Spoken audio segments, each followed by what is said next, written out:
Hey everyone, hope you're doing great. Welcome back to my channel. In today's video, we'll dive into what if Deku was born in Gotham City. Smash that subscribe button, and be sure to peek at the description below. Let's begin. The rain in Gotham didn't just fall, it seeped. It trickled down the soot-stained brickwork of the Narrows, pooled in the fractured asphalt of the streets, and wormed its way into the very marrow of the city's bones. It was a cold, constant drizzle that smelled of wet concrete and decay, a baptism that never washed anything clean. From his perch on the rusted fire escape of his apartment building, 15-year-old Izuku Midoriya barely felt it. His entire world was focused 50 feet above and 3 blocks east. There, a flicker of motion against the bruised purple of the twilight sky. A silhouette darker than the shadows it commanded, dropped from a gargoyle-adorned ledge. It was a controlled fall. A predator's descent that ended on the roof of the old Gotham Merchants Bank. Izuku's breath hitched. His fingers, already numb with cold, tightened around the worn spine of his notebook. The pencil in his other hand was poised, a surgeon's scalpel ready for incision. Subject: Batman. Engagement protocol: rooftop pursuit, multiple hostiles. 4 figures scrambled across the opposite rooftop, bulky and clumsy in their movements. Penguin's men, judging by the cheap bird masks and the way they brandished their firearms with more bravado than skill, they were cornered. Observation 1. Hostiles are relying on suppressive fire. Inaccurate. Wasted ammunition. Batman is using their panic to close the distance. The crackle of automatic gunfire echoed through the canyon of tenements, answered instantly by the thwip of a grappling line. The shadow, Batman, was a ghost. He didn't run on the rooftop. He flowed across it, using air conditioning units and ventilation shafts as cover. The gunmen fired wildly, their bullets sparking off brick and metal, a frantic percussion in the city's grim symphony. Izuku's pencil danced across the page, his shorthand a frantic scrawl of symbols, diagrams, and notes. Trajectory analysis. Beeline is not direct. Uses ricochet advantage. Note the angle of the batarang thrown at 1947, not aimed at hostile, but at the scaffolding behind him. Predictable outcome: structural collapse. As if on cue, a silver crescent spun through the rain, clanging against a rusty bolt on the scaffolding. The metal groaned in protest, and a section of pipes and wooden planks gave way, tumbling down and ensnaring 2 of the thugs in a cage of their own making. 2 left. "Come on, you freak! Show yourself!" one of them roared, his voice thin and reedy with fear. Psychological warfare, theatricality and deception are primary tools. Disappearing/reappearing act instills fear, forces tactical errors. The remaining 2 stood back to back, spinning in frantic circles. They were trying to cover all angles, but on a Gotham rooftop, the angles were infinite. The real threat was always from above. A black boot descended, connecting with the back of one thug's head with a sickening thud. He crumpled without a sound. The last man yelped, spinning around to fire, but he was shooting at empty air. Batman was already gone. Izuku leaned further over the railing, his heart hammering against his ribs. He could feel the familiar burn of awe and a desperate, aching yearning. This was better than any movie, more real than any news report. This was a master at work. The final thug backed away, slipping on the wet gravel of the roof. His eyes, wide with terror behind the cheap plastic mask, darted into every shadow. And in Gotham, the shadows were everywhere. Conclusion: final takedown will be non-lethal, efficient, and from a blind spot. Subject consistently avoids direct, face-to-face confrontation until the target is disoriented and isolated. A shape detached itself from the shadow of a large water tower. It wasn't a sudden movement, but a slow, deliberate unfolding, as if the darkness itself had decided to take a human form. The thug's gun clattered to the ground. He raised his hands in surrender, his body trembling. Batman strode forward, the horns on his cowl cutting a demonic silhouette against the city lights. He said nothing. He didn't have to. The silence, the sheer presence of him, was condemnation enough. Izuku scribbled his final note. Fear is not a byproduct of his actions. It is the intended result. A tool, as precise as any gadget on his belt. He closed the notebook, a deep satisfaction settling in his chest. Batman Case File Analysis, Volume 13. He'd written on the cover in neat, blocky letters. It was his Bible. "Izuku! Get in here right now! You'll catch your death of cold!" His mother's voice, sharp with worry, cut through his concentration. He sighed, casting one last look at the rooftop where GCPD spotlights were now converging, and scrambled back inside through the window, dripping onto the worn linoleum of their small kitchen. Inko Midoriya was wringing her hands, her face a familiar mask of anxiety. Her eyes, the same wide green as his, darted from his soaked hair to the sirens flashing outside. "Honestly, Izuku, I hear gunfire, and the first thing you do is climb out the window? What am I going to do with you?" "He was right there, Mom! Penguin's crew. Batman took down 4 of them in less than 2 minutes," Izuku said, his voice buzzing with excitement as he toed off his soggy sneakers. "His use of environmental takedowns has gotten 7% more efficient over the last 6 months. I think he's modified the weight distribution on his batarangs for better ricochet potential." Inko just shook her head, grabbing a towel and briskly rubbing his hair. Analysis. You and your notebooks. I wish you'd be this passionate about your algebra. It's safer. She steered him toward the small dining table where a plate of katsudon, his favorite, was waiting. The smell of it was a small, warm comfort in the cold, damp apartment. The television in the corner droned on, a constant stream of Gotham's misery. The Arkham Asylum Board of Governors has once again come under fire following the recent escape of Edward Nygma, also known as the Riddler. The news anchor said, her voice professionally somber. Mayor Hill has promised a full investigation, though critics point out this is the 3rd major security breach this year. In other news, territorial disputes between remnants of the Falcone crime family and new meta-powered gangs have turned the East End into a veritable war zone. Inko muted the TV with a sharp jab of the remote.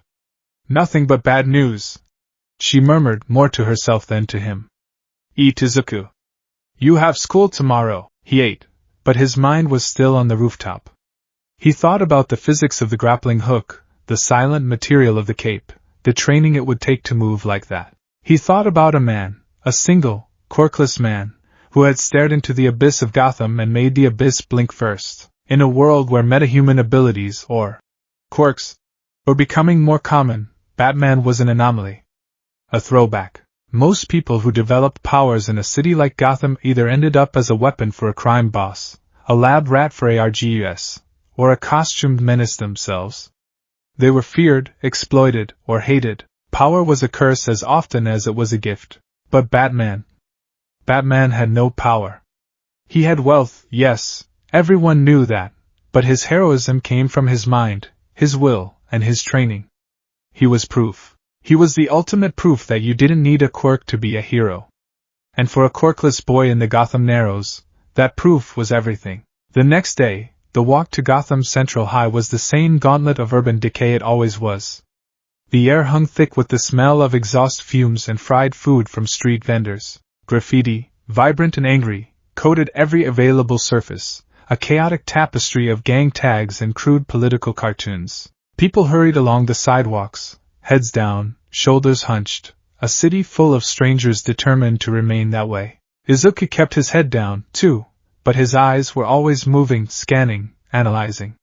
He noted the new lookout posted on the corner by the pawn shop, a clear sign that Two-Face crew was moving into the area. He saw the subtle hand signals exchanged between a woman buying a newspaper and a man leaning against a lamppost.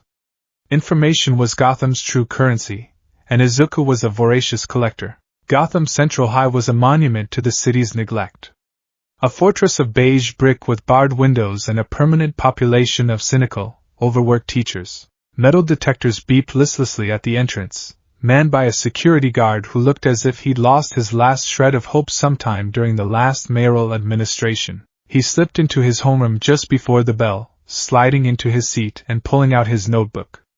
Not volume 13, but a fresh one for school. Even so, he couldn't stop himself from doodling a bat symbol in the margin. "Still worshipping that flying rat, Deku?" The voice was a low growl, laced with contempt. Izuku didn't have to look up. He could feel the heat radiating from the desk beside him. Katsuki Bakugo. Bakugo was Gotham in human form, loud, aggressive, and crackling with dangerous energy. His quirk was perfect for it. He could secrete nitroglycerin like sweat from his palms and ignite it at will, creating powerful explosions. In the rigid hierarchy of their school, that power made him a king. Izuku hunched his shoulders, trying to make himself smaller. It's not worship, Kaken. It's research. Research? Bakugo sneered, leaning over. A puff of smoke, smelling of burnt sugar, wafted from his palm. You're a quirkless nobody. What's the point in studying a rich lunatic who plays dress-up? You think you can be him? Two of Bakugo's cronies, a boy who could extend his fingers like flimsy claws and another with unnervingly large teeth, snickered behind him. I just think it's amazing. Izuku mumbled, his eyes fixed on his desk. That someone without powers can make such a difference. Bakugo slammed his hand down on Izuku's desk. The crack was sharp and loud, like a firecracker. The teacher at the front of the room didn't even flinch. Make a difference? Bakugo's voice dropped to a menacing whisper. Listen to me, you useless nerd. In this shithole city, there are only two kinds of people. The ones with the power to take what they want, and the ones who get stepped on. That's it. There's no third option. Batman is a freak because he has power, money and gear, and he pretends he's one of us. He's not. He's just another boot on this city's throat, only his is black and pointy. Izuku finally looked up, a flicker of defiance in his green eyes. You're wrong. He protects people. He terrorizes people. Bakugo shot back, his crimson eyes blazing. He's just another gang leader, only his territory is the whole damn city. The only one you can rely on in Gotham is yourself. The only thing that matters is being the strongest. Stronger than the gangs, stronger than the freaks from Arkham, stronger than him. He jabbed a thumb toward the bat symbol in Izuku's notebook, and I will be. To prove his point, he turned and stalked out of the classroom, his cronies trailing in his wake. As he passed the open doorway, he casually extended a hand toward a row of metal lockers. Boom! An explosion ripped through the hallway, the sound deafening in the enclosed space. The metal door of one locker was blasted inward, crumpled and blackened like a piece of burnt tinfoil. Smoke billowed out, and the fire alarm began its shrill, incessant shrieking. Students screamed and scrambled. Teachers shouted. But Bakugo just stood there for a moment, bathed in the chaos he'd created, a smirk on his face. He'd made his point. In Gotham, might made right. Power was the only language everyone understood. Izuku stared at the destroyed locker, the smell of nitroglycerin stinging his nostrils. He felt a familiar, bitter cocktail of emotions, fear, frustration, and a profound, soul-deep helplessness. He agreed with Bakugo on one thing. In Gotham, you had to be strong to survive. But their definitions of strength were worlds apart. That evening, after another tense dinner where his mother read aloud a pamphlet on vocational schools in Metropolis. It's a much brighter city, Izuku.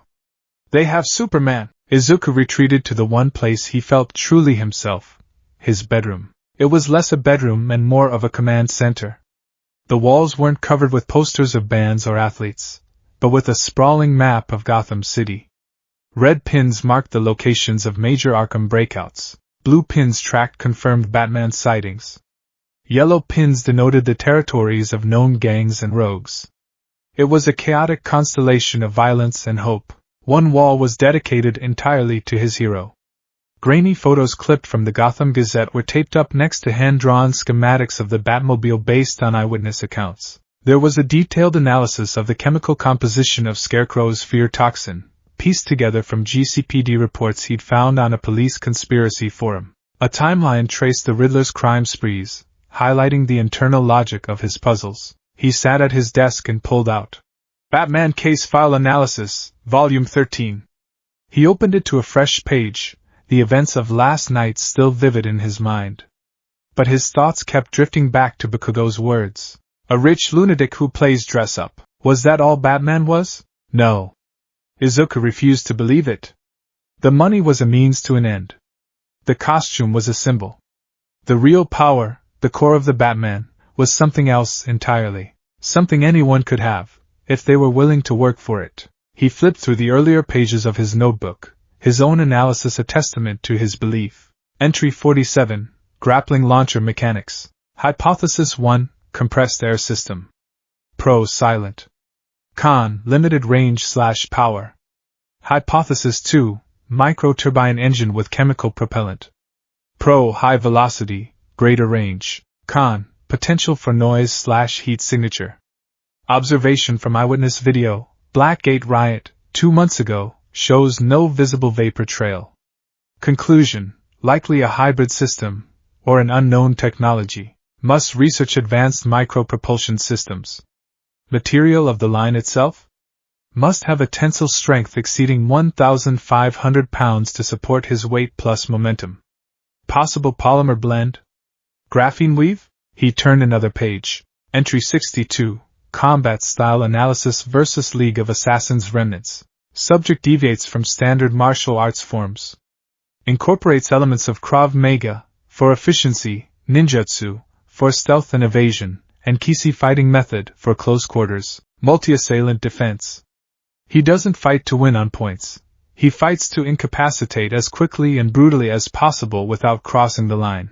Every strike has a purpose: joint hyperextension, nerve cluster strikes, disorientation. Note the use of the cape, not just for gliding, but as a weighted bludgeon and a visual distraction. He makes himself a bigger target, then attacks from within the swirl of fabric. Genius! This was the truth of it. This was the real power. The obsessive attention to detail. The relentless training. The brilliant, tactical mind that saw every encounter as a puzzle to be solved. It wasn't about the money or the gadgets. It was about the will to forge a human being into a weapon for justice. A fierce, burning determination solidified in Izuku's chest. Bakugo was wrong. Everyone who said he was a useless, quirkless Deku was wrong. He didn't need to manifest explosions from his hands. His power was right here, in his head. The analysis, the drive, the dream. If he can do it, Izuku thought, his knuckles white as he gripped his pencil, if a man with no powers can stand against the monsters of this city, then why can't I? It was a fragile, desperate hope, a single flickering candle in the crushing Gotham dark. But it was his. He took a different route home the next day. A shortcut. It was a foolish choice, something his mother had warned him against 1,000 times, but his mind was buzzing. He was replaying his analysis, outlining a new training regimen for himself in his head: strength training, parkour basics, anything to close the impossible gap between who he was and who he wanted to be. The alley was narrow and smelled of garbage and stale beer. Water dripped from overflowing drain pipes, a steady, rhythmic plinking. He was halfway through when he heard voices. Low and tense, he froze, pressing himself into the alcove of a boarded-up doorway.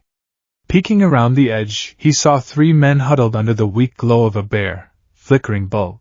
2 of them were broad and wore the shabby, ill-fitting suits of low-level mob muscle. Penguin's men, maybe? The third man was thin and twitchy, his face slick with sweat despite the cold. He was clutching a small, padded case. "You got the stuff?" The first thug grunted, his voice like gravel. "I got it," the twitchy man whispered, his eyes darting around the alley. "Brand new. A prototype. They call it Trigger.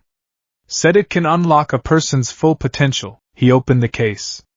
Inside, nestled on a bed of cheap foam, was a single syringe filled with a shimmering, iridescent green liquid. It looked alive. Izuku's eyes widened. He'd read whispers about Trigger on the forums. A designer drug that could supposedly force a quirk to manifest in people with latent metagenes. It was unstable, dangerous, and highly illegal. The second thug laughed, a short, ugly sound. "Full potential, huh? Let's see it." He reached for the case, but the twitchy man snatched it back. "The money first." "We agreed." 20,000. The first thug shared a look with his partner. A slow, predatory smile spread across his face. "Change of plans," he lunged. The twitchy man shrieked, scrambling backward. The case fell, and the syringe rolled across the grimy pavement.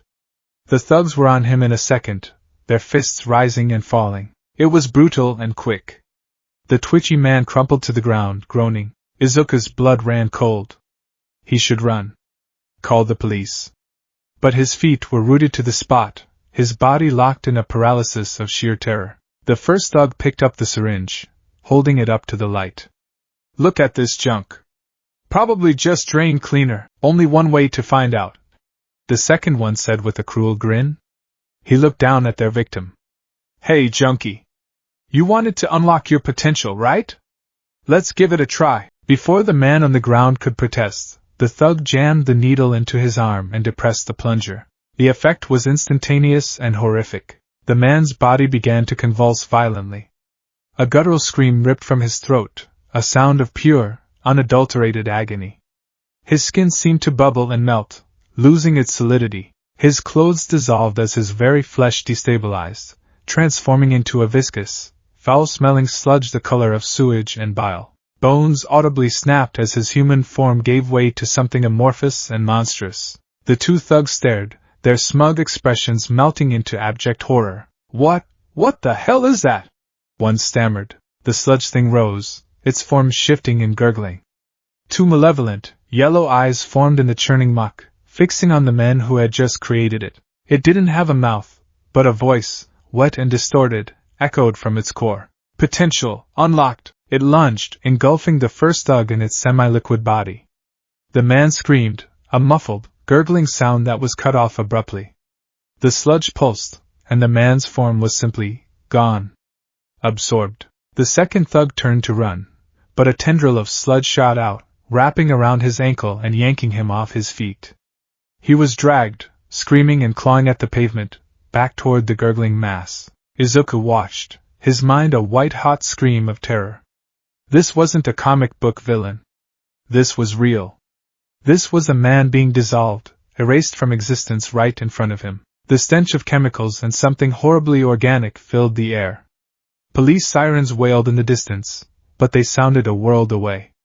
No one was coming. Not Batman. Not anyone. The sludge monster finished absorbing its second victim and began to ooze toward the alley entrance. Toward him. Run, his brain screamed. Run now, but his legs wouldn't obey. He was a statue carved from fear. He saw the monster's yellow eyes fix on him. He saw the rippling, semi-transparent body of the thing that had once been a man. And then he saw something else. Through the murky form of the villain, he could see the faint outline of the man inside, a captive in his own mutated body, his face a silent rictus of horror.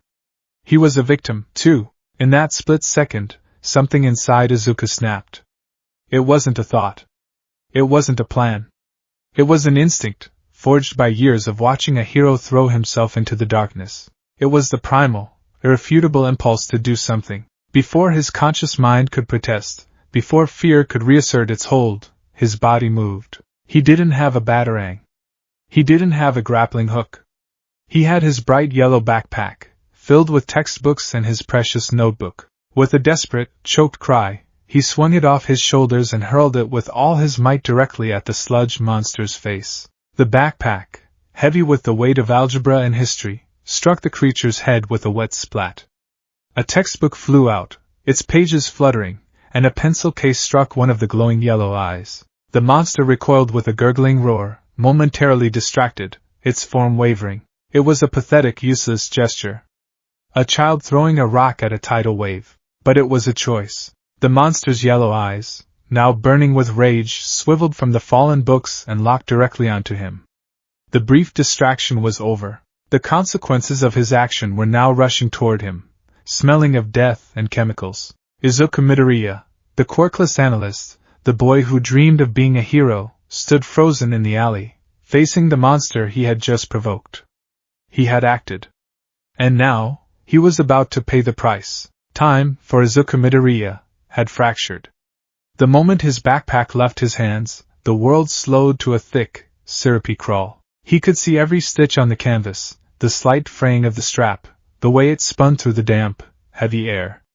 He could see the individual droplets of rain it displaced on its journey. It was a pathetic, absurdly yellow projectile against a canvas of grime and monstrosity. Then it connected. The splat was disgustingly wet.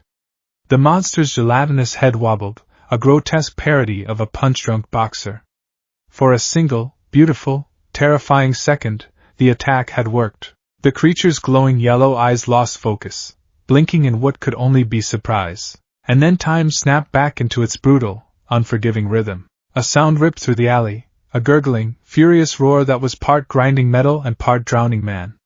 It wasn't a sound of pain, but of outrage. The sludge monster's form solidified for a moment, its amorphous rage giving it a terrifying new cohesion.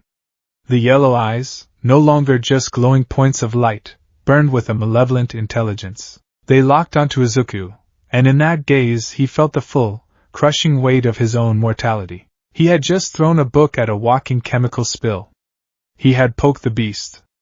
And now, the beast was going to answer. His body, which had moved on pure, unthinking instinct, was once again in rebellion. His brain screamed a single, primal command, run, but his legs were bolted to the grimy pavement. Fear was a physical presence, a cold, heavy liquid pouring into his veins, turning his muscles to lead and his bones to glass. He could feel his heart hammering against his ribs, a frantic bird trapped in the cage of his own terror.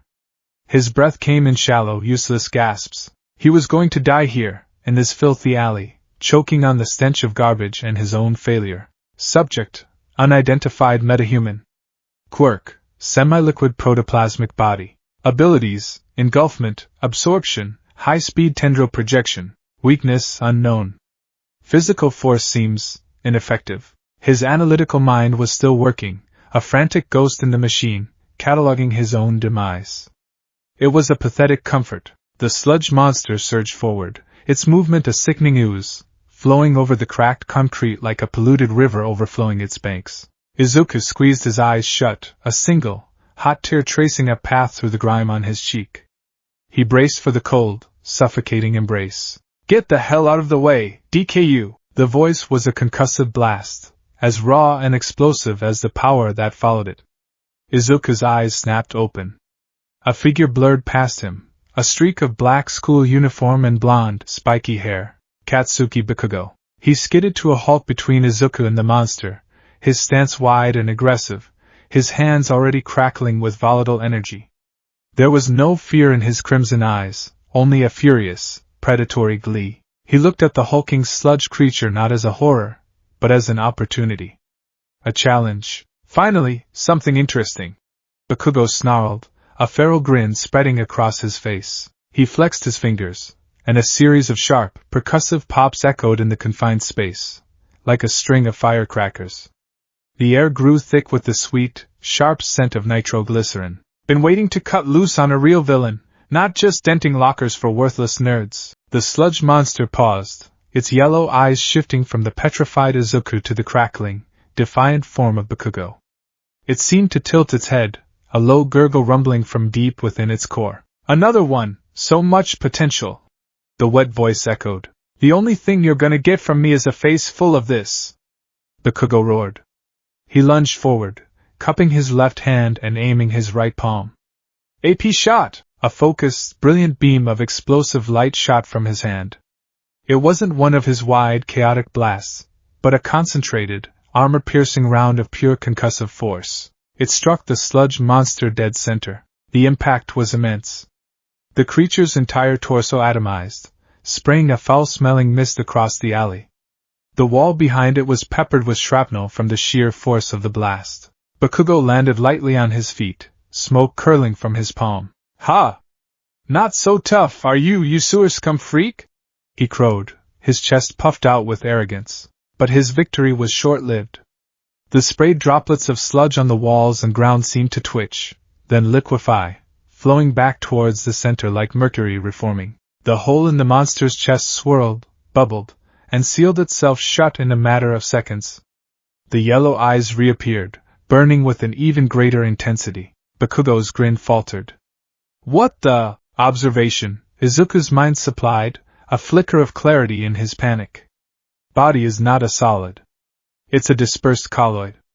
Conventional explosive force is ineffective. It only scatters the mass, which then recompiles. A distributed consciousness? You want to play hard to kill? Bakugo growled, his frustration mounting. Fine. He launched himself into the air with a controlled explosion from his feet, a technique Izuku had seen him practice 100 times. He spun, creating a vortex of fiery power. Howitzer impact! A massive, swirling inferno of heat and light engulfed the sludge monster. The temperature in the alley skyrocketed. The brick walls sizzled, and the very air seemed to catch fire. It was a display of overwhelming, terrifying power, the kind that made Bakugo the undisputed king of their school, the kind that made him believe he was destined for greatness. For a moment, all Izuku could see was brilliant, blinding orange. The roar was deafening. He threw his arms over his face, staggering back. When the light faded, the alley was scorched. The ground was blackened, and smoke poured from Bakugo's outstretched hands. He was panting, the effort of such a large-scale attack showing, and the sludge monster was still there. It was diminished, parts of it vaporized into a foul steam, but the core mass remained. It was bubbling furiously, like a pot of tar boiling over. It had been hurt, but not defeated. And now, it was adapting. Before Bakugo could launch another attack, a tendril of green-brown sludge, impossibly fast, shot out from the main body. It wasn't a clumsy ooze. It was a targeted, whip-like strike. Bakugo, still recovering from his last blast, barely had time to react. The tendril wrapped around his right arm, the one he used for his most powerful explosions. "Get off me!" he roared, trying to wrench his arm free. But the sludge was like living tar, strong and adhesive. Another tendril shot out, wrapping around his other arm. Then another around his torso. He was being reeled in like a fish on a line. "Let me go, you bastard!" he screamed, his feet scrabbling for purchase. He tried to set off an explosion, but the sludge was already crawling up his arms, covering his palms. A thick, viscous layer coated his skin, smothering the sweat ducts that were the source of his power. His quirk was gone. Neutralized. Panic finally broke through Bakugo's arrogant facade. His eyes went wide with a terror Izuku had never seen in him before. The sludge monster pulled him closer, its main body parting like a grotesque maw to receive him. It began to force its way down his throat, into his nose, filling his lungs. Bakugo's struggles became frantic, desperate. Muffled, gagging sounds replaced his furious roars. His powerful body, the vessel of his immense pride, was being violated and consumed. The symbol of strength in Izuku's life was drowning on dry land, and Izuku just stood there, watching. A wave of nausea and self-loathing washed over him, more powerful than the fear had been. "This is my fault," the thought screamed in his head. "I threw the backpack. I made it angry. I led it right to him." Bakugo's thrashing was growing weaker. His face, visible through the semi-translucent muck, was turning a horrifying shade of blue. His eyes, pleading and terrified, met Izuku's for a fraction of a second. In that moment, he wasn't Kaken, the bully, the arrogant rival. He was just a kid, dying in an alley because nobody was coming to help. The distant sirens seemed to be fading, a cruel joke. Batman wasn't here. The police weren't coming. It was just them, and in that instant, the dam of Izuku's fear broke. It wasn't courage that filled the void, but a frantic, all-consuming guilt. He couldn't watch. He couldn't let Bakugo die. Not like this. Not because of him. His legs, which had been frozen statues, finally moved. He didn't run away. He ran toward the monster. "No!" he shrieked, a raw, primal sound of denial. He reached the monster and began to claw at it with his bare hands. He dug his fingers into the thick, cold slime, trying to pull it away from Bakugo's face. It was like trying to scoop up the ocean with a teaspoon. The sludge clung to his hands, cold and greasy, but he pulled, tears of terror and frustration streaming down his face. "Let him go!" he screamed at the unfeeling mass. He could feel Bakugo's body shuddering, the last vestiges of his strength failing. He was running out of time. "Think!" his mind screamed. "Analyze. Weakness. There has to be a weakness." His eyes darted around, looking for anything. His gaze fell on Bakugo's face, contorted in agony.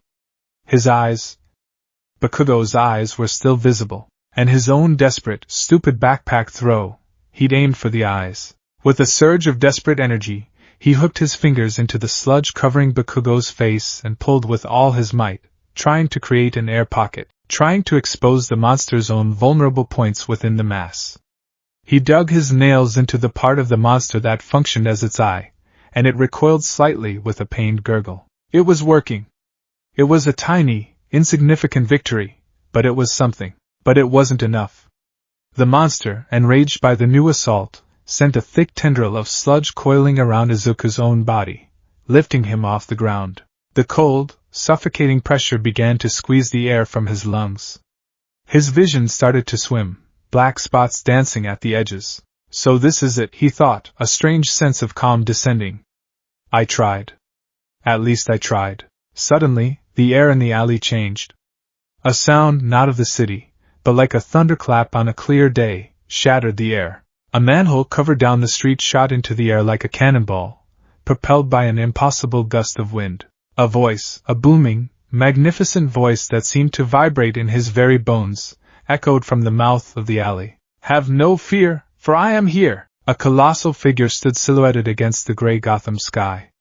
He was a mountain of muscle and primary colors, a living embodiment of an ideal that this city had long since forgotten, red, white, and blue in a world of black and gray.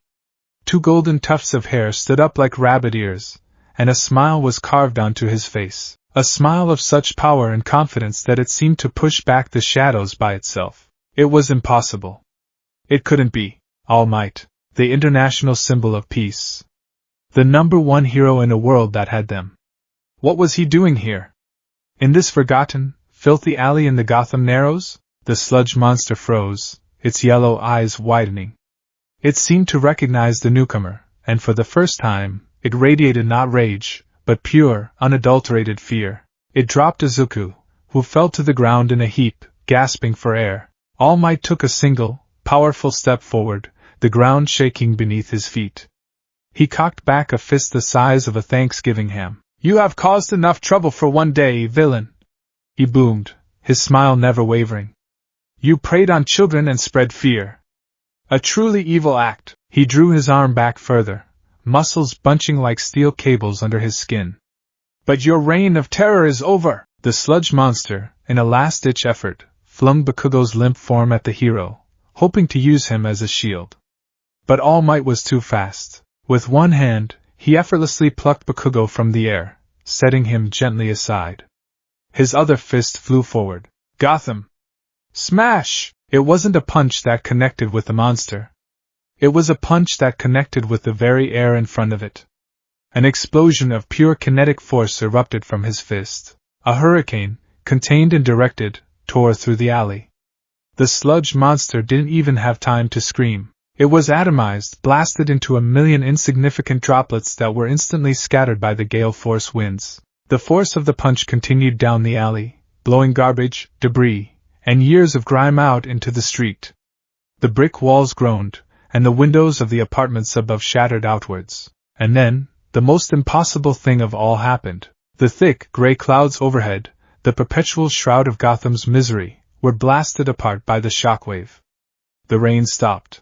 A single, brilliant beam of late afternoon sunlight cut through the gloom, illuminating the alley and the towering form of the hero who stood in the center of it all. All Might had literally punched the weather. Silence descended, broken only by the tinkling of falling glass and the gasps of Izuku and a now conscious Bakugo. Izuku stared, his mind completely blank with awe. He had seen gods walk among men, and his name was All Might. The hero turned, his smile still firmly in place. He produced 2 empty soda bottles from a shopping bag he was carrying, and with blinding speed, he zipped around the alley, collecting the scattered remnants of the villain before he could reform. There we go! He said cheerfully, screwing the caps on tight. All taken care of! A nasty bit of business, that. He gave them a thumbs up. You two are safe now, my boys! A testament to the resilience of Gotham's youth, Izuku's brain finally rebooted. Questions, a million of them, flooded his mind. He was standing in front of his other idol, the polar opposite of Batman, a hero of light and hope. This was a once-in-a-lifetime chance. He couldn't let him go.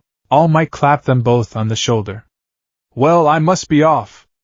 Justice never sleeps. He crouched, his powerful legs tensing. Farewell, wait!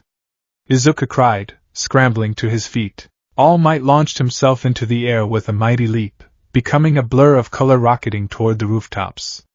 On pure, adrenaline-fueled instinct, Izuku did the only thing he could think of. He jumped and grabbed onto the hero's leg. Whoa there! All Might exclaimed, looking down in surprise at the boy clinging desperately to his calf. Enthusiasm is great, young man, but this is a bit much. I love my fans, but this is too dangerous. Let go. If I let go, I'll die. Izuku shrieked, the wind whipping tears from his eyes as they soared over the Gotham skyline. Oh. Good point. All Might conceded. Right. Just close your eyes and mouth. Izuku squeezed his eyes shut, his arms locked around the hero's leg in a death grip. The pressure of the wind was immense. He could feel the city rushing by beneath him, a dizzying patchwork of streets and buildings. It was the most terrifying and exhilarating experience of his life. They landed with a gentle thud on the flat roof of a skyscraper, far from the grime of the Narrows. The view was breathtaking. From here, you could see the whole of Gotham, from the glittering spires of the financial district to the dark, tangled mess of the industrial sector. Izuku let go, his legs wobbling like jelly, and collapsed onto the rooftop, gasping for breath. A very risky move, young man, All Might said, his hands on his hips. He was still smiling, but his voice had a sterner edge. I'm all for courage, but you must be more careful. He turned to leave. Now, if you'll excuse me, I'll just drop this fellow off at the police station. You can knock on the door down there, and someone will let you out. Wait! Izuku called out, his voice cracking. He staggered to his feet. This was it. The question, the one that had haunted him his entire life, the one Bakugo's taunts and Batman's legend had burned into his soul. Please, just one question, All Might sighed, pausing at the edge of the roof. I really don't have time. Can someone without a quirk? Izuku's voice was barely a whisper, thick with unshed tears and a lifetime of desperation. He looked up, his wide, pleading green eyes meeting the hero's confident blue ones. Can someone like me ever hope to be a hero? Can someone powerless make a difference in a city like this? A city so dark and broken? He gestured to the sprawling, shadowed city below them. A place that chewed up idealists and spat them out. A place where even Batman had to become a creature of the night to fight it. All Might stood silently for a moment, his smile finally faltering. He looked at Izuku, truly looked at him, and then down at the city. The question hung in the air between them, heavy and profound. And then, something strange began to happen. Steam, like from a boiling kettle, started to hiss from All Might's body. Oh no, not now, damn it all! He muttered, clutching his side. Huh! What's wrong? Izuku asked, taking a hesitant step forward. Stay back! All Might ordered, his voice suddenly strained. A huge cloud of steam erupted from his body, engulfing him completely. It was dense and white, obscuring him from view. Izuku watched in stunned confusion. When the steam finally cleared, the hero was gone. In his place stood a man so skeletal he looked like a walking corpse. He was painfully thin, with sharp, angular features and sunken eyes lost in shadow. His blonde hair, once a proud, sculpted mane, now hung lank and greasy around his hollowed-out cheeks. He wore the same clothes, but they were now ridiculously baggy on his emaciated frame. A trickle of blood ran from the corner of his mouth as he coughed, a racking, painful sound. Izuku stared, his mouth agape. What? Where did All Might go? Who are you? Are you an imposter? The skeletal man sighed, wiping the blood from his lips with the back of his hand. I assure you, I am All Me. He coughed again, a wet, hacking sound. I am All Might. Izuku's brain refused to process what he was seeing. No! No way! All Might is a mountain of muscle and smiles. You're so skinny? The man finished for him, a bitter, weary note in his voice. He sat down heavily on the rooftop ledge. This form is what you get when a hero has to clench his butt cheeks and puff out his chest for the cameras. The symbol of peace is a carefully constructed image. He lifted his shirt. Izuku gasped, stumbling back in horror. The man's left side was a crater, a horrific, swirling vortex of purple scar tissue that spread across his torso like a dark nebula. It was puckered and deep, centered on a spot where it looked like something had punched a hole clean through him. It was the most grievous injury Izuku had ever seen. Pretty gross, right? The man said, his voice devoid of its earlier bravado. I got this in a big fight about 5 years back. My stomach was destroyed. My respiratory system was shredded. I've had more surgeries than I can count. The result is this. He patted his caved-in side. I can only do the hero thing for about 3 hours a day now. The rest of the time, I'm this. 5 years ago. Izuku's analytical mind raced. The news reports, the forums, the fight with Toxic Chainsaw? No, that was a public spectacle. All Might had walked away from that without a scratch. This had to be something else. Something the world never saw. But who could do that to you? Izuku whispered, his awe replaced by a chilling dread. The man's eyes grew dark, looking out over the Gotham skyline with a deep, ancient hatred. You've never heard of him, and for that you should be grateful. A villain of unparalleled evil, a true monster who operated from the shadows. I defeated him. But he gave me this parting gift. His voice dropped to a near whisper. His name was All for One. He turned his gaze back to Izuku, his eyes sharp and intense. You asked me why I am in Gotham. It's not for a publicity tour.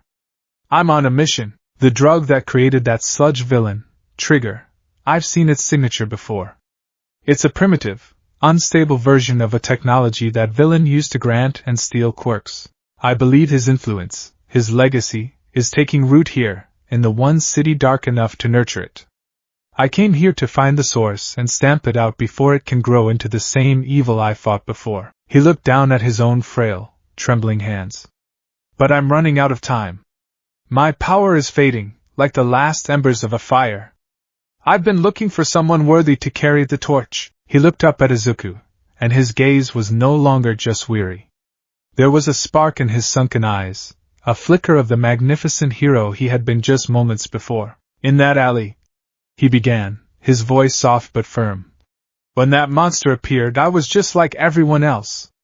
A bystander. I was caught up in the crowd, my time already up for the day, admonishing myself for my own weakness. But then you appeared. He pointed a long, bony finger at Izuku. You were terrified. You were quirkless. You had absolutely nothing to gain and your own life to lose. And yet you ran in. Why? Izuku flinched, looking down at his scuffed sneakers. I don't know. My legs just moved. He looked like he needed help. Exactly. Toshinori, for that was his name, he realized, said, a flicker of a smile touching his lips. All the great heroes have stories about their origins. Almost every single one has the same theme. Their bodies moved before they had a chance to think. For some reason, you, a timid, quirkless boy, you acted. You, more than anyone else in that alley, embodied the spirit of a hero. Toshinori stood up, his skeletal frame seeming to gain a new strength, a new purpose. He walked toward Izuku, the setting sun casting a long, sharp shadow behind him. The single beam of sunlight that he had created was beginning to fade, and the endless Gotham twilight was reclaiming the sky. But here, on this rooftop, a different kind of light was being kindled. He looked down at the tear-streaked, hopeful, utterly terrified face of the boy before him. He saw the notebook still clutched in his hand. He saw the years of dreaming, of yearning, of believing in heroism in a city that mocked the very idea. He saw the heart. Your question, Toshinori said, his voice regaining some of its old, resonant power. Can you be a hero without a quirk? He took a deep breath, the decision solidifying in his mind. This was it. This was the one. In the heart of the world's darkest city, he had found its brightest spark. There are many kinds of power, young man. The power of the fist, the power of the mind, and the power of the heart.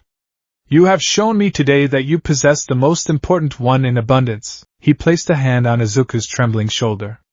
The touch was surprisingly firm, a conduit for a legacy of hope and sacrifice. It is not the quirk that makes the hero.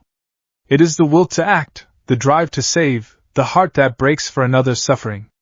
You have all of that and more. Tears streamed freely down Izuku's face now, but they were no longer tears of fear or despair. They were tears of validation, of a dream he had thought impossible being spoken into existence. Toshinori's face broke into a genuine, tired, but brilliant smile.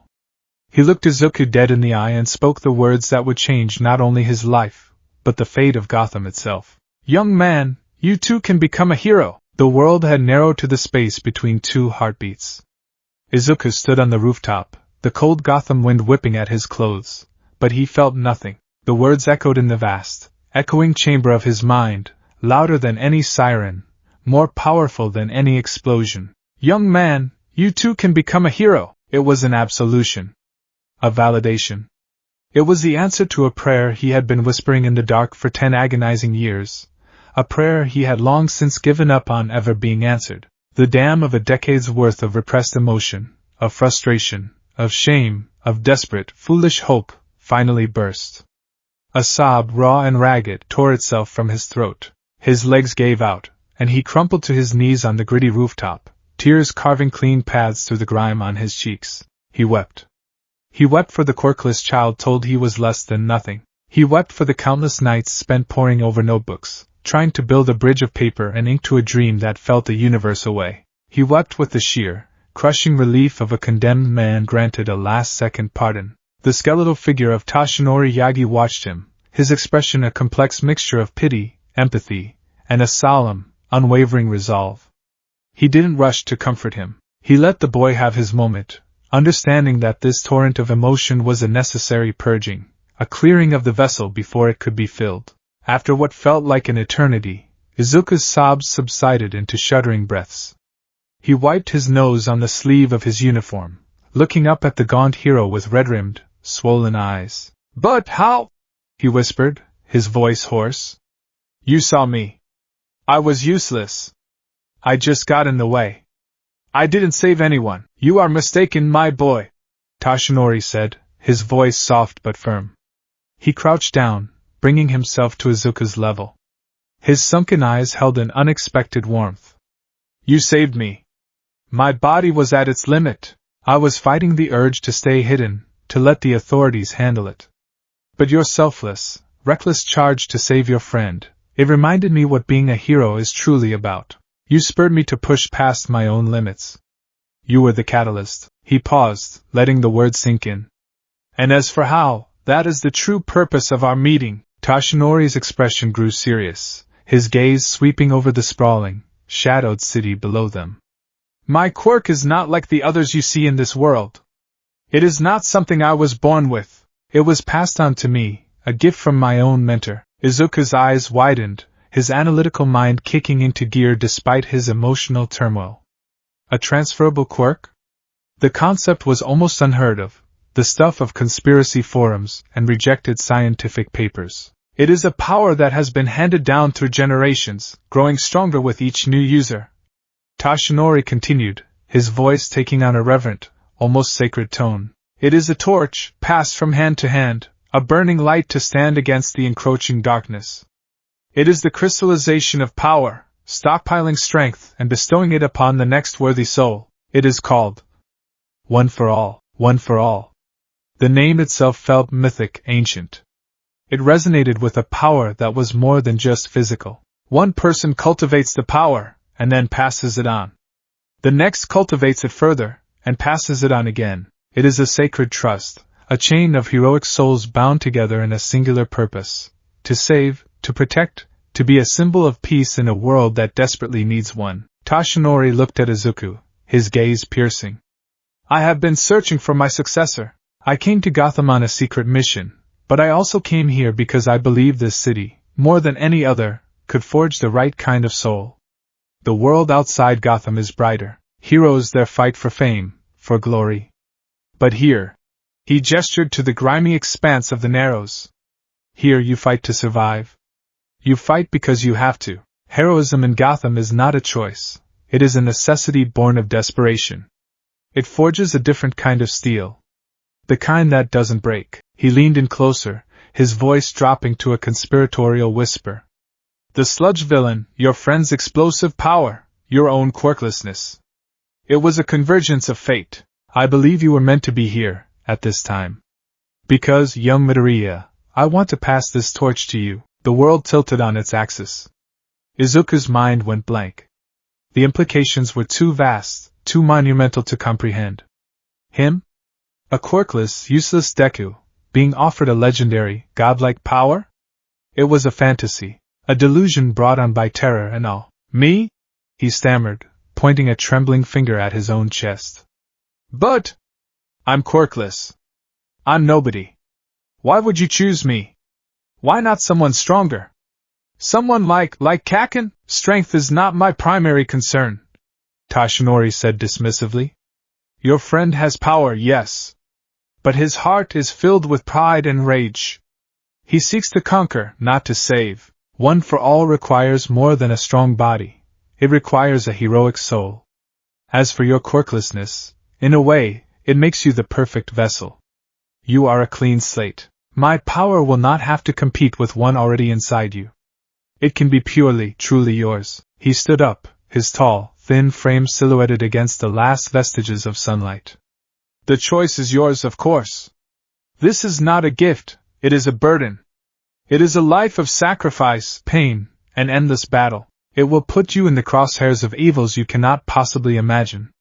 But it is also a chance to make your dream, the one I saw burning so brightly in your eyes, a reality. He extended a long, bony hand.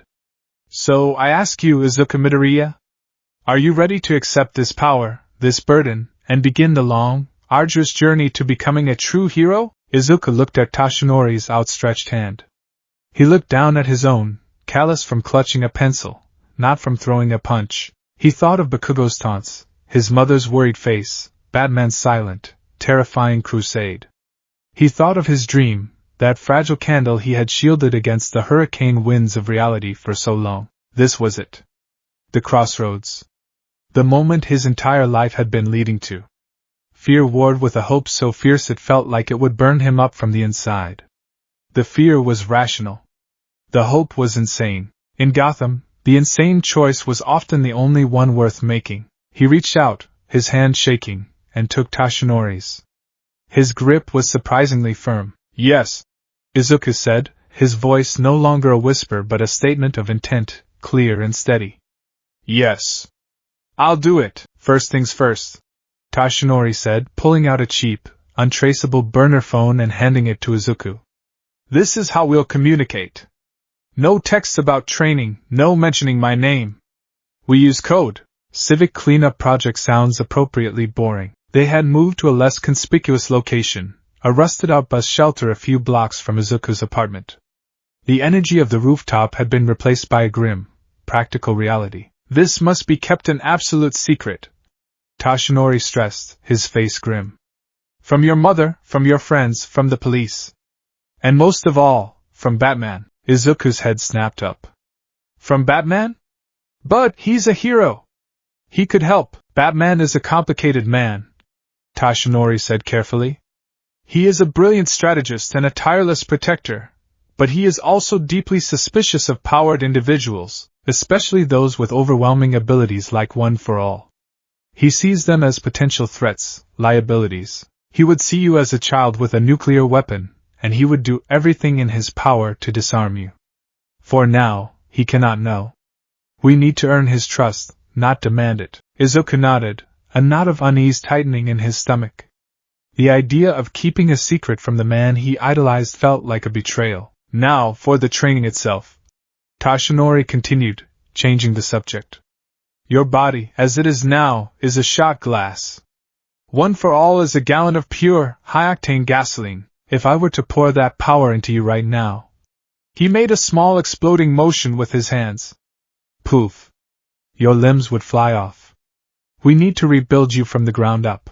We need to turn that shot glass into a steel-reinforced vessel capable of containing an inferno. So, weightlifting? Running?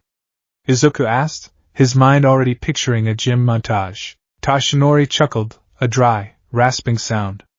Oh, it'll be a bit more Gotham than that. He led Izuku to the edge of the Narrows, to a place that was a testament to the borough's decay, the old Miller Park.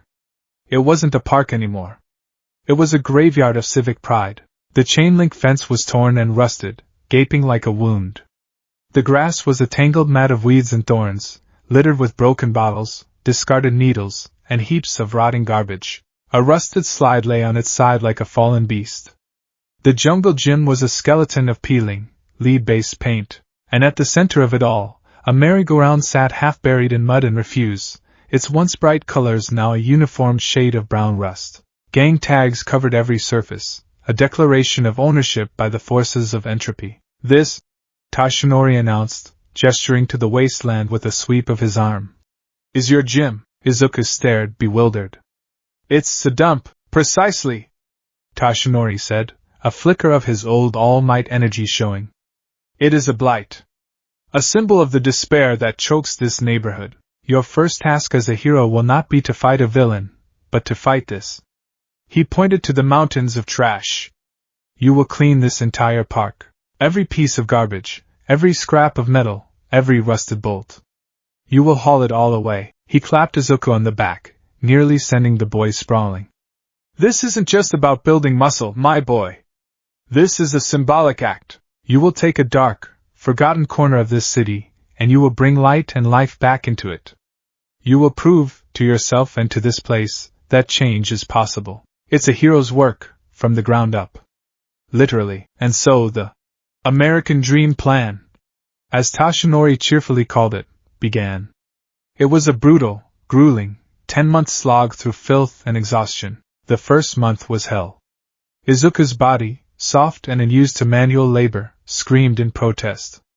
Every morning before school and every evening until his mother called him in for dinner, he was at Miller Park. He filled contractor bags with garbage until his hands were raw and blistered, even through thick work gloves. He dragged waterlogged mattresses and broken furniture to the curb. He tried to move the rusted-out husk of a refrigerator left in the bushes and barely managed to budge it an inch, his muscles burning with pathetic weakness. He would come home covered in dirt and grime, so exhausted he could barely lift his chopsticks. His mother, Inko, watched him with ever-deepening worry. Izuku, honey, what is this civic cleanup project? She asked one night, dabbing a cut on his knuckle with antiseptic. You look so tired. You're getting thin. Are you sure you're not overdoing it? It's fine, Mom. He'd lie, forcing a smile. It's for extra credit. And it feels good to clean things up, you know? It wasn't entirely a lie. Every bag of trash he removed felt like a small, tangible victory against the city's decay. By the third month, physical changes were beginning to show. The layer of boyish softness was gone, replaced by the wiry beginnings of muscle. But the training was about to enter a new phase. One evening, as Izuku sat panting on a newly cleared patch of ground, Toshinori sat down beside him, not as a coach, but as a mentor. Physical strength is only half the battle, young Midoriya, he said, his voice somber. Especially in a city like this. We need to train your mind and your spirit as well. He picked up a discarded newspaper, the headline screaming about a new wave of Joker-inspired crimes. The evil here, it's different. In Metropolis, villains rob banks. In Central City, they race for thrills. They have goals, however twisted. But in Gotham, evil is often an ideology. It's chaos for chaos's sake. It's a philosophical plague. Scarecrow doesn't want your money. He wants to dismantle your perception of reality. The Joker doesn't want to rule the world. He wants to prove it's all one big, bloody joke. Izuku listened, captivated. This was the kind of analysis he understood. You cannot just punch an idea, Toshinori continued. To fight Gotham, you must understand it. Which brings us to your favorite subject. He nodded toward the distant, Gothic spires of Wayne Tower. Batman. Izuku's heart leaped. You've studied him, too? Of course. He is the most effective crime fighter this city has ever known. His methods are brilliant, his dedication absolute. He is a master of what I call compressive heroism. Compressive heroism? Izuku asked, pulling out a small notepad he now carried everywhere. Yes. He uses fear and intimidation to compress the evil in this city, to hold it down, to keep it from spreading.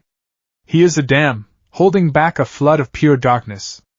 It is an essential, vital job. Without him, Gotham would have drowned long ago. Toshinori's face grew grim. But a dam can only hold the water back. It can't make the flood recede. It can't bring life back to the fields. He holds the line, but he doesn't inspire the people to rise above it. He rules the night, but he has surrendered the day. He looked Izuku in the eye, his gaze intense. That is where you will be different. You will not be a hero of fear. You will be a hero of hope. Fear is a powerful tool, my boy, but hope is a weapon. Batman makes criminals scared to walk the streets. I want you to make citizens feel safe to walk them. See the difference? Izuku saw. It was a revelation, a reframing of his entire worldview. He wasn't being trained to replace Batman, but to complement him. A dark night and a bright day. Two sides of the same heroic coin. Their lessons continued. Toshinori drilled him on the psychological toll of the job. He told him stories, heavily redacted, of his own failures, of the people he couldn't save, of the moral compromises he had to make. You will see things that will try to break you, Toshinori warned, his voice a low whisper. You will have to make impossible choices. Save one person or save 10? Uphold the law, or do what is right. This city will test your soul, and you must be ready. Your will must be as unbreakable as your body. Months bled into one another. The seasons turned. Winter came, and Izuku worked in the biting cold, his breath pluming in the air. Spring arrived, and with it, something miraculous happened. The patches of ground he had cleared began to sprout new, green grass. He found a bag of wildflower seeds at a discount store and scattered them. By the 8th month, the park was transformed. The trash was gone. The equipment was scrubbed clean of rust and graffiti. He had even, with his newfound strength, managed to right the fallen slide and dig the merry-go-round out of the mud. One afternoon, he saw a mother and her young child tentatively enter the park, the child laughing as she ran for the swings. It was a victory more profound than any fight he could imagine. Izuku himself was transformed. He stood before the cracked mirror in his room, no longer seeing a scrawny, hunched-over boy. He saw lean, defined muscle. His shoulders were broader, his posture straight and confident. He could now lift the discarded refrigerator, the one that had once been his immovable nemesis, clean over his head. The vessel was ready. One morning, at the break of dawn, he met Toshinori in the center of the reclaimed park. The air was crisp, and the first rays of sun were painting the sky in hues of orange and pink, a rare and beautiful Gotham sunrise. 10 months, Toshinori said, a proud smile on his face as he surveyed the clean, vibrant park. You have done it, my boy. You have performed a miracle. He looked at Izuku, his eyes full of a solemn weight. And now, it is time for your reward. Toshinori reached up and plucked a single, golden strand of hair from his head. He held it out to Izuku. For my quirk to be transferred, he said, his face completely serious. You must ingest some of my DNA. And this is the most efficient, least invasive way. Izuku stared at the hair. Then back at Toshinori. Then back at the hair. Yes, Toshinori confirmed, his smile unwavering. To receive my power, you must eat this. A long, awkward silence descended upon Miller Park. Izuku's mind reeled. All the mythical build-up, the talk of sacred torches and heroic souls, and it came down to this? He had to eat a piece of his mentor? It doesn't feel very heroic. Izuku stammered, his face a mixture of confusion, disgust, and disbelief. Stop overthinking it, Toshinori boomed, shoving the hair toward him. There's no time. Now eat. Eat. Eat. With a deep sense of a B-movie ritual, Izuku gingerly took the strand of hair. It felt strangely coarse. He closed his eyes, took a deep breath, and put it in his mouth. He swallowed. It went down with a tickle. For a moment, nothing happened. He opened his eyes. Did it work? I don't feel any different, Toshinori grinned. Oh, it's in there. Now, for the first test. He pointed to the refrigerator, which Izuku had placed in a corner as a sort of trophy. I want you to try and access the power. Just a little bit. The key, as I once learned from my own master, is to clench your buttocks and scream this from the very depths of your heart. Smash. Izuku's face flushed. I have to scream smash? It focuses the intent. Now try it. Izuku took a deep breath. He squared his shoulders, planting his feet firmly on the ground he had worked so hard to reclaim. He focused on the feeling inside him. At first, there was nothing. Then, he felt it, a flicker. A tiny, warm ember deep in his gut. He reached for it with his will, fanning it, feeding it his desire to be strong. The ember became a fire. The fire became a raging inferno.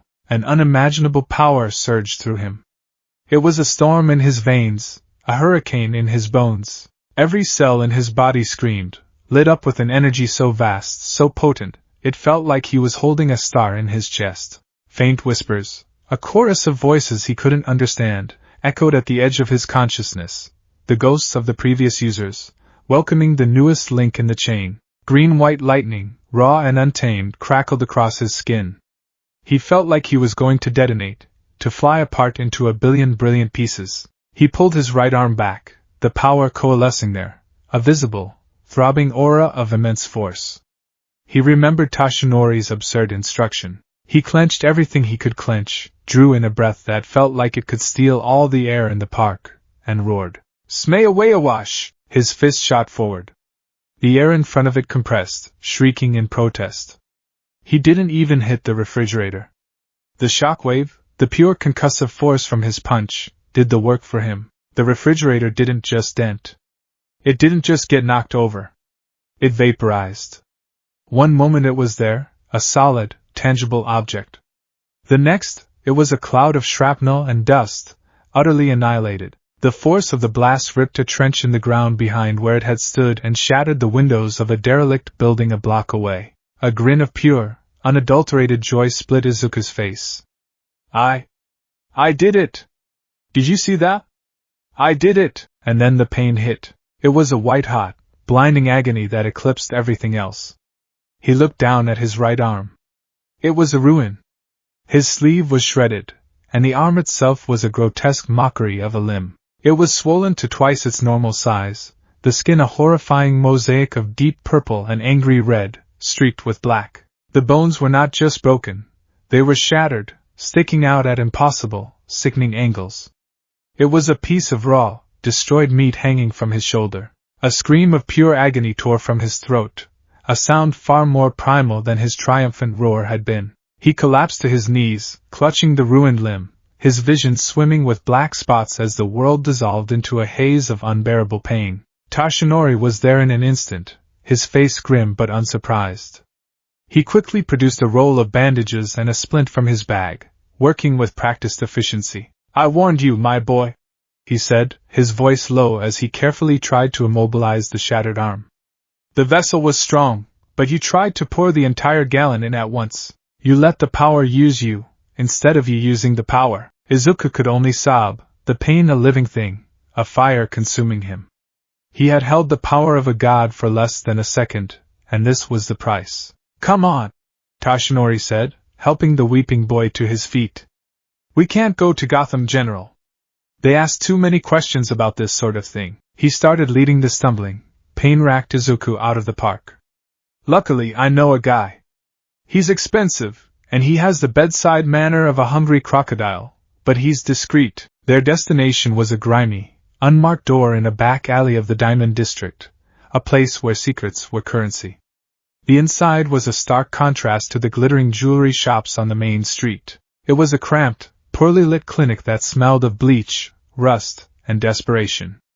A single fluorescent bulb flickered overhead, casting long, dancing shadows. A hulking man with a scarred face and a perpetually sour expression emerged from a back room, wiping his hands on a bloody rag.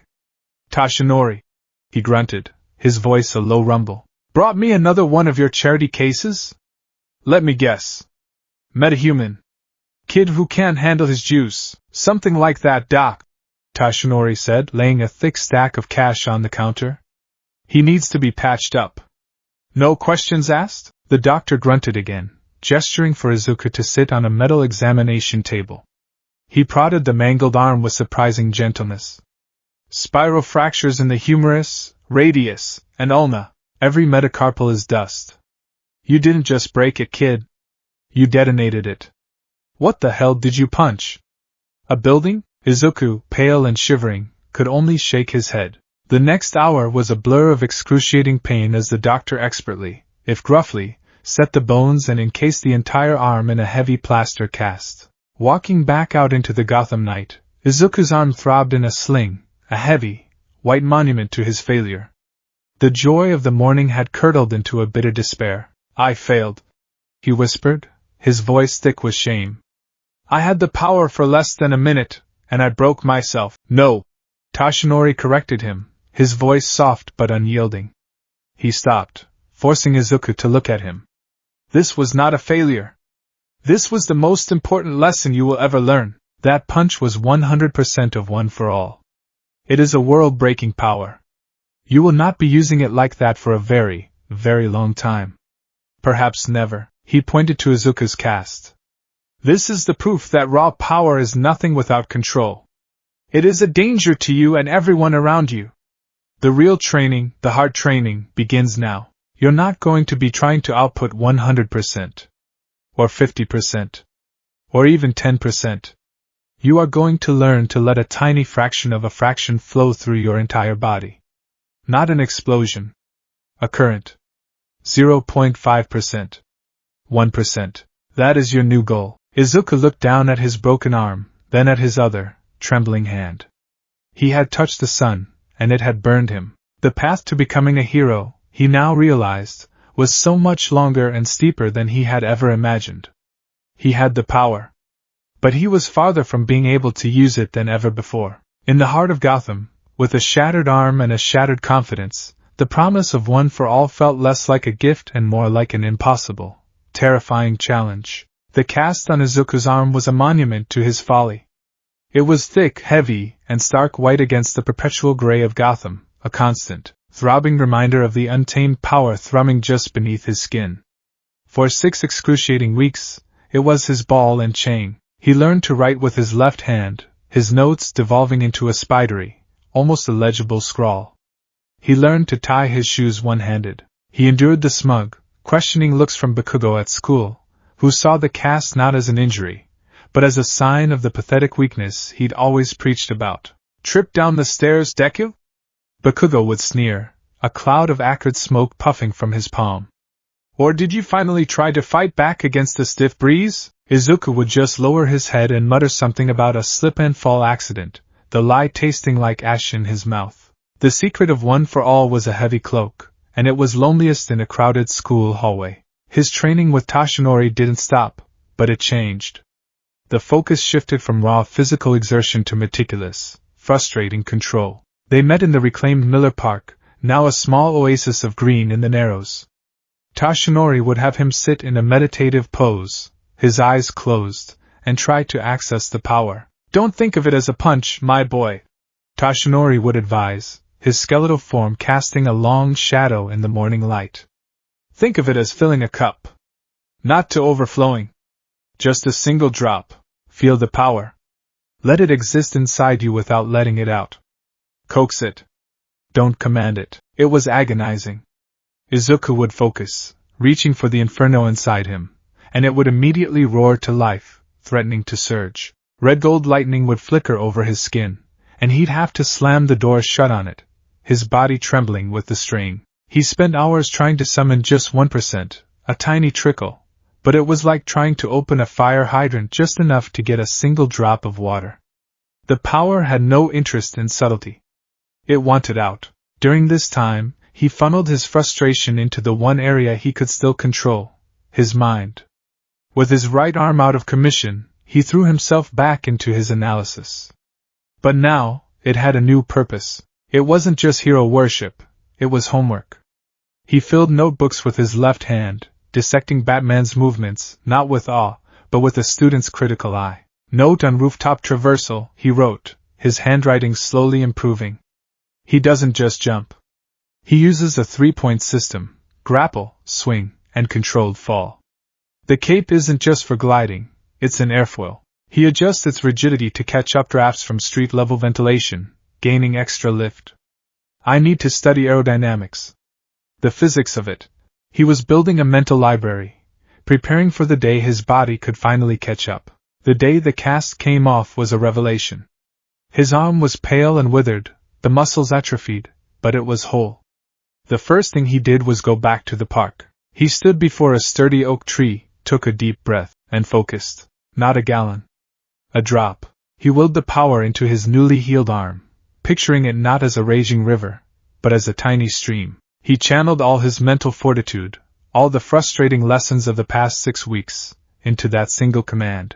A faint, pale green light flickered around his hand. He felt a warmth, a gentle hum, but no explosive surge. He tapped his finger against the tree trunk. Crack! A spider web of fractures radiated from the point of impact, and a sharp, familiar pain shot up his finger. He yelped, pulling his hand back. His index finger was swollen and turning a dark shade of purple. Broken. Again. He stared at his throbbing finger, but this time, he didn't feel despair. He felt a sliver of triumph. His arm hadn't exploded. The rest of his body was fine. It was progress, a painful, fractured, but undeniable step forward. 1%. He whispered to himself, a wide, pained grin spreading across his face. I can handle 1%. In one finger, the next step was inevitable. He had the power, a tiny, self-destructive sliver of it, and a mind full of heroic theory. He couldn't just sit in his room anymore. The call of the city, the endless chorus of sirens and screams, was too strong.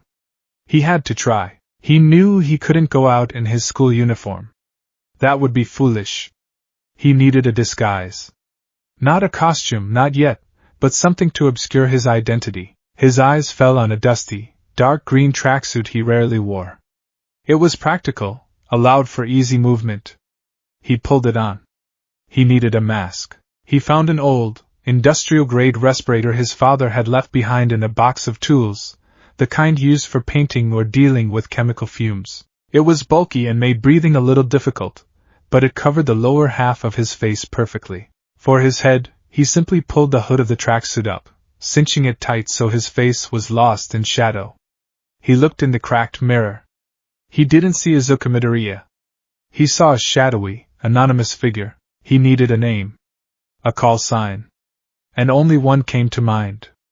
A name that had been used to hurt him his entire life. A brand of worthlessness. It was time to reclaim it. Deku. He would turn that insult into a symbol.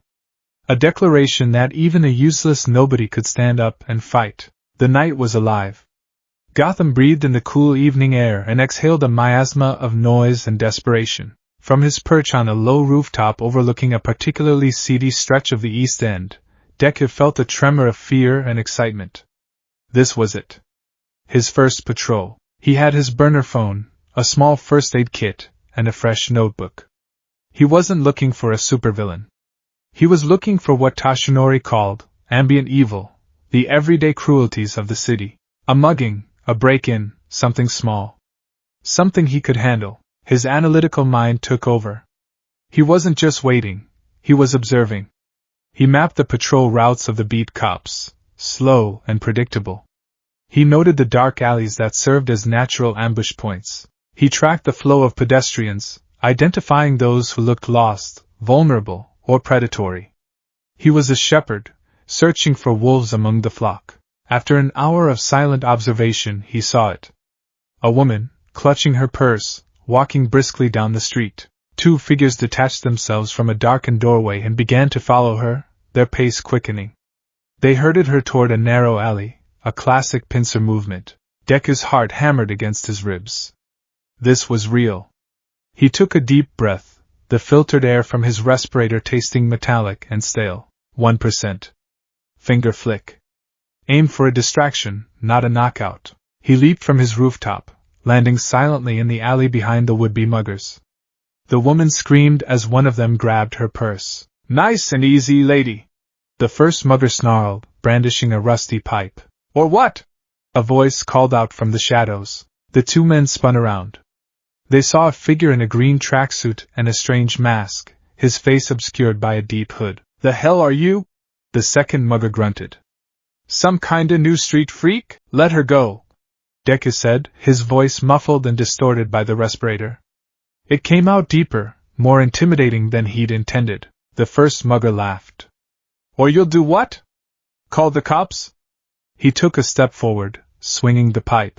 Deku reacted. He channeled the power, that tiny, controlled trickle, into the middle finger of his right hand. The pale green light flickered to life. He flicked his finger. Whum! A compressed ball of air, small but incredibly powerful, shot forward. It wasn't the city block destroying force of his first smash, but it was still far more than he'd anticipated. He hadn't aimed at the man, he'd aimed at the brick wall beside him. The air bullet struck the wall with the force of a sledgehammer. Bricks exploded inward, spraying dust and debris everywhere. The sound was like a cannon shot in the narrow alley. The two muggers stared at the new, crater-sized hole in the wall, then back at the shadowy figure whose finger was now smoking slightly. Their bravado evaporated, replaced by raw, primal fear. They dropped the purse and the pipe and scrambled away, disappearing into the Gotham night. The woman, wide-eyed and terrified, snatched her purse and ran in the opposite direction without a word of thanks. Deku stood alone in the alley, his heart pounding with adrenaline. He looked at his hand. His middle finger was a mangled purple mess. Broken. Again. The pain was sharp, but it was drowned out by the giddy rush of success. He had done it. He had saved someone. He was a hero. He was so caught up in his triumph that he didn't realize he had company until a beam of light pinned him against the wall. GCPD! Freeze! Hands where I can see them! Two cops, drawn by the noise, stood at the mouth of the alley, their guns drawn. Panic seized him. He couldn't get caught. He couldn't explain the hole in the wall, or his broken finger. He did the only thing he could think of. He looked up. A fire escape ladder dangled just above him. He channeled the power again, this time into his legs. He didn't have time for nuance. He just needed to get away. 5%. Just for a second, he crouched and leaped. The world became a green-tinted blur. He shot upwards with breathtaking force, the ground disappearing beneath him. He sailed past the fire escape, past the second floor, past the third. He slammed, feet first, into the brick wall of the fourth floor, cracking the masonry, before grabbing onto a window ledge to stop his momentum. He looked down. The two cops were staring up at him, their mouths agape. Did you see that? One of them stammered into his radio. Suspect is a meta. High-powered jumper. Green tracksuit. Repeat, green tracksuit. Ignoring the searing pain that was now shooting up both of his legs from the impact, Deku scrambled onto the roof and limped away into the darkness, the sound of approaching sirens chasing him. His first patrol had been a success, a disaster, and a revelation. He had saved someone. He had also broken 3 fingers and nearly fractured both of his legs. He was powerful.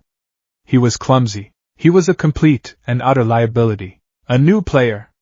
High-powered meta. Green. Seems to be breaking his own bones.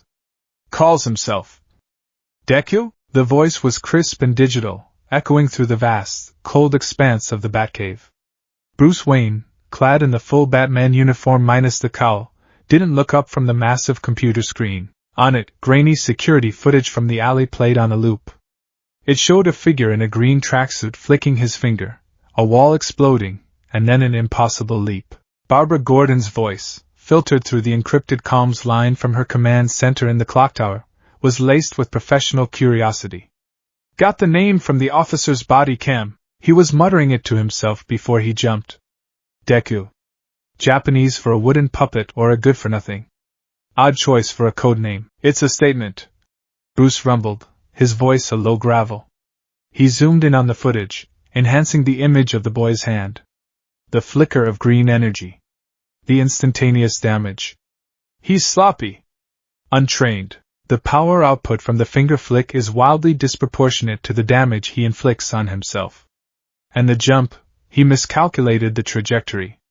By at least 15 feet. He's a child playing with a cannon. He did stop a mugging, Barbara pointed out. And he ran from the cops. Doesn't scream villain to me, it screams unpredictable. Bruce countered, his fingers flying across the keyboard, cross-referencing metahuman registration databases, school records, anything that could give him a lead. Unpredictable power is a threat.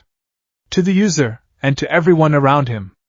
One wrong move, one miscalculation, and that exploding wall becomes a civilian's head. He pulled up a map of Gotham, a red dot appearing where the incident took place. The energy signature is unique. No thermal component, purely kinetic. And massive. I want to know everything about him, where he came from, what he wants. Find me this. Deku, on it, Oracle's voice replied. I'll put a priority flag on any reports of broken fingers and spontaneous property damage. Bruce leaned back in his chair, staring at the frozen image of the green-clad boy on the screen.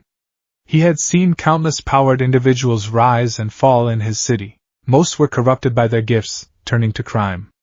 A rare few tried to do good, but were ultimately broken by Gotham's brutal reality. There was a desperate, chaotic energy to this new player that worried him. It wasn't the calculated malice of a rogue, or the confident power of a trained hero. It was the energy of a child who had just found a loaded gun. And in Gotham, a child with a gun was one of the most dangerous things in the world. Defeat was a bitter pill. Izuku limped home, his body a symphony of pain. He snuck back into his apartment, his makeshift costume stuffed into his backpack, and spent half the night icing his shattered finger and bruised legs, biting down on a towel to keep from crying out.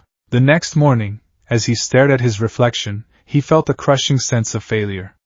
He had the power of a god at his fingertips, and he was breaking himself apart piece by piece trying to use it. The direct approach, the all-might approach, wasn't working. He couldn't be a sledgehammer, so he had to be a scalpel. He sat at his desk, ignoring the throbbing in his limbs, and pulled out a fresh notebook. He wasn't going to give up. He was going to adapt. He was going to use his real power. He drew a line down the middle of the page. On one side he wrote, "One for all." On the other, "Analysis, under. One for all." He listed its attributes: overwhelming power, unusable, causes massive collateral damage, causes severe self-injury, loud, draws attention, under. Analysis. He began a new list: pattern recognition, predictive modeling, stealth evasion, theoretical, de-escalation, theoretical, environmental awareness. The path forward became clear. He had been trying to emulate All Might, a hero of overwhelming force. But he lived in Batman's city. He needed to start thinking like Batman. He couldn't rely on power to solve his problems. He had to rely on his mind. His patrols changed. He still wore the green tracksuit and the respirator, but he left the heavy-handed heroics behind. He became a ghost, a whisper. He spent hours, nights, perched on rooftops, just watching. He didn't look for fights. He looked for information. He used his notebooks to map out the intricate social dynamics of his neighborhood. He learned the schedules of the local gangs, who was selling what on which corner, who was paying protection money to whom. He learned to read the subtle language of the streets, the graffiti tags that signaled a new turf war, the sudden absence of children from a playground that meant trouble was brewing. He began to intervene, but not with his fists. He saw a kid being pressured to be a drug mule for a local dealer. The old Deku would have jumped in, broken a finger, and made a scene. The new Deku watched, learned the dealer's routine, and made an anonymous tip to one of the few GCPD detectives he knew from his research was not on the take. The dealer was picked up on an outstanding warrant 2 days later. The kid was safe. No powers needed. He noticed an elderly shopkeeper being shaken down by thugs from Two-Face gang. Instead of confronting them, he studied their collection route. He discovered they always used the same alley as a shortcut. The night before their next visit, he spent 2 hours loosening the bolts on a rickety fire escape that overlooked the alley. When the thugs passed underneath, he used a single, precise 1% finger flick, aimed at a loose brick high above, to cause a clattering cascade of metal and rust. It didn't hurt them, but it spooked them into thinking the area was unstable. They changed their route. The shopkeeper was left alone. Minimal power, maximum effect. He became a creature of rescue and de-escalation. He'd use his enhanced agility, a side effect of letting the tiniest current of OFA flow through him, to pull people out of the path of speeding cars or to catch a falling window box before it could hit a pedestrian. He was a guardian angel in a green tracksuit, his interventions so quick and subtle that most people barely knew what had happened. He was making a difference. A small, quiet difference, but it was real. He was learning to be a hero without throwing a single, bone-shattering punch. He was learning to be smart. One night, while shadowing a low-level arms deal near the docks, he saw his chance to gather more significant intel.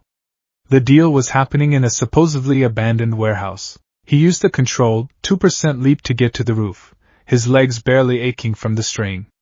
He found a grimy skylight and peered down. 4 men were gathered below, standing around a large wooden crate.